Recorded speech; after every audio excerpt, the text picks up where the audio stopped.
মাছগুলো দেখো তেলাপিয়ার মতনই দেখতে, কিন্তু তেলাপিয়া না, এটা মানে ভেটকি মাছের বাচ্চা। তো যাই হোক, এগুলো খেতে খুবই ভালো লাগে। সাইডের কাঁটাগুলো না ভীষণ শক্ত হয়, কাটতে ভীষণ অসুবিধা হয়। তো যাই হোক, মাছগুলোকে গিয়ে কেটে নিয়ে আসি আগে, তারপরে ধুয়ে পরিষ্কার করে নিয়ে আসি। আর এদিকে নিয়েছি 4 টুকরো বেগুন, 4 টুকরো কাঁচা কলা আর 4 টুকরো আলু নিয়েছি, অল্প অল্প করে নিয়েছি। আর একটা টমেটো নিয়ে নিয়েছি। মশলা বলতে থাকবে জিরের গুঁড়ো, সামান্য একটু ধনে গুঁড়ো, আর থাকবে ধনে পাতা, টমেটো। মাছে দেখো কেটে ধুয়ে পরিষ্কার করে নিয়ে এসেছি, নুন হলুদ মাখিয়ে নিলাম। এখন মাছগুলোকে ভেজে তারপরে ঝোল রান্না করবো।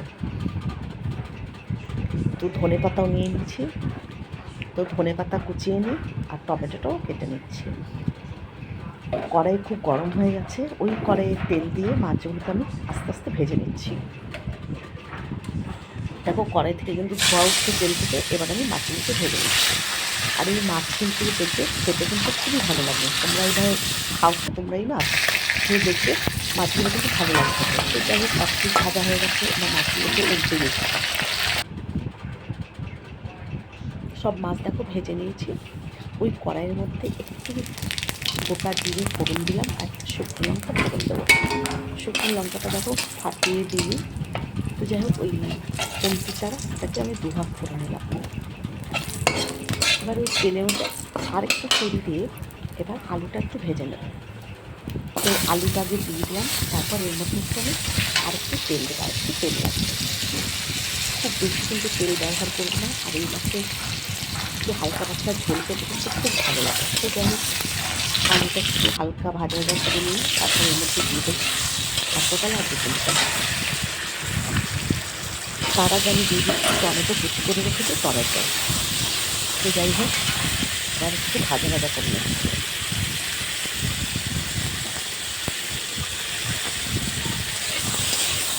একটু ভাজা ভাজা করে নেওয়ার আগে একটু নুন দিয়ে দিলাম কড়াইয়ে, তাহলে টমেটোগুলো একটু তাড়াতাড়ি গলে যায়।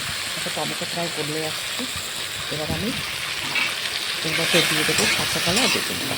কাঁচাকলা আর বেগুনটা আমি আলাদা করে ভেজে নিয়ে নিই, এটা হচ্ছে পরবেশটা। দেখো, এটা হচ্ছে বোম্বাই লঙ্কা। এই লঙ্কাটা দিয়ে কিন্তু আমি রান্না করবো। তো এতটা দেবো না লঙ্কা, লঙ্কা একটু ছোটো ছোটো করে কাঁচি দিয়ে কেটে তারপরে এর মধ্যে দিয়ে দেবো। এখন একটু এর মধ্যে দিয়ে দিলেন জিরে গুঁড়ো আর সামান্য একটু ধনে গুঁড়ো, আর কোনো মশলা দেবো না। কাঁচি দিয়ে আমি ওই বোম্বাই লঙ্কাটা মানে অর্ধেকটাও না, তার একটু কমই দেবো, একদম কুচি কুচি করে কেটে নিই, তারপরে দেবো। পরিমাণ মতো নুন আর হলুদ দিয়েছিলাম। এবার কিন্তু খুব ভালো করে আমি কষিয়ে নেব। এবার একটু সামান্য জল দিয়ে দেবো মশলাটার মধ্যে, নাহলে মশলাটা পুড়ে যাবে। এরকম সামান্য একটু জল দিয়ে নিচ্ছি, খুব ভালো করে আরেকটু কষিয়ে নেব। কাঁচা কলাটা দিয়ে দিলাম, আমি কিন্তু আগে দিইনি। কাঁচা কলা আর বেগুনটা আমি আগে ভাজিনি, একসাথে মশলার সঙ্গে কষিয়ে নিলেই যথেষ্ট। একদম নরম জিনিস, খুব তাড়াতাড়ি কিন্তু হয়ে যায়। তো সামান্য একটু জল দিয়ে নিয়েছি। দেখো, এই মশলাটাকে এবার সব সবজিগুলো সব খুব ভালো করে মিশিয়ে নিচ্ছি।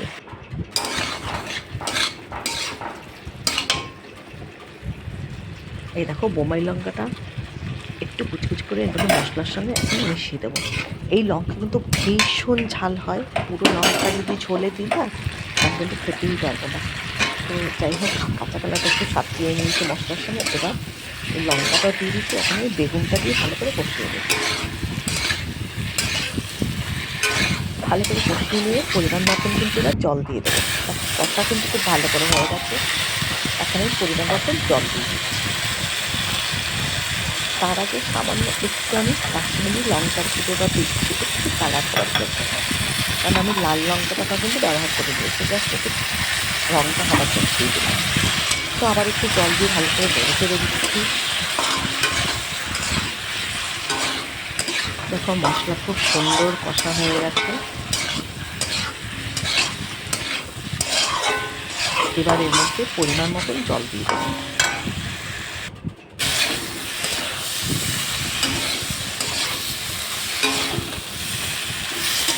সুন্দর সুন্দর মশলাটা কষিয়ে নিচ্ছি, এবার পরিমাণ মতন জল দিয়ে দিচ্ছি। আর সামান্য একটু জল দেবো এর মধ্যে, তারপরে ঝোলটা ফুটে উঠলে মাছগুলোর মধ্যে ছেড়ে দেবো। সামান্য একটু চিনি দিয়ে দিলাম ওপর থেকে, একদম সামান্য। দেখো, ঝোলটা টকবক করে ফুটে উঠেছে। এবার আমি মাছগুলো এর মধ্যে দিয়ে দিলাম। এবার মাছ ঝোল সমস্ত কিছু একসাথে ভালো করে ফুটে উঠলে নামানোর সময় কিন্তু ধনেপাতা দিয়ে দেবো।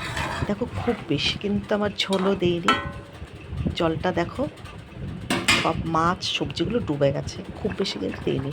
মাছের ঝোল কিন্তু আমার একেবারে রেডি। এবার ওপর দিয়ে কুচিয়ে রাখা ধনেপাতাটা দিয়ে দিলেই মাছের ঝোল আমার রেডি। এখন কিন্তু আমি মাছের ঝোলটা নামিয়ে দেবো। মাছের ঝোল কিন্তু একেবারে রেডি হয়ে গেছে। এবার ধনেপাতা দিয়ে নামিয়ে নেব।